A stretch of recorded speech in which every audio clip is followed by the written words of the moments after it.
હાશકારો મળ્યો હોય તેમ ઉકાઈમાંથી છોડાઈ રહેલા પાણીની માત્રા ઓછું કરાતા હાલ તાપી નદીનું જળસ્તર ઘટી જતા તંત્રએ રાહતનો દમ લીધો છે.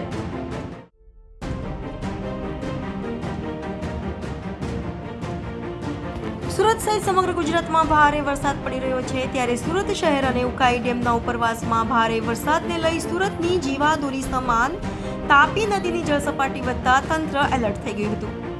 નીચાણવાળા વિસ્તારોમાં પાણી ભરાયું હોય જેને લઈ પૂરની અફવા શહેરમાં ફેલાઈ હતી અને તંત્ર દ્વારા પણ ઉકાઈમાંથી છોડાતા પાણીની માત્રા પર નજર રખાઈ રહી હતી. ત્યારે ઉકાઈ ડેમમાં પાણીનો આવરો ઓછો થતાં ઉકાઈ ડેમમાંથી તાપી નદીમાં પાણી છોડવાનું ઓછું કરાયું હોય જેને લઈ તંત્રએ હાશકારો અનુભવ્યો હતો. તાપી નદીમાં ધીમે ધીમે પાણીનું જળસ્તર ઘટી રહ્યું હોય અને કોઝવેની સપાટી પર 9 મીટર આસપાસ નોંધાઈ રહી હોય, જેથી તંત્ર સાથે શહેરીજનોએ પણ રાહતનો શ્વાસ લીધો હતો.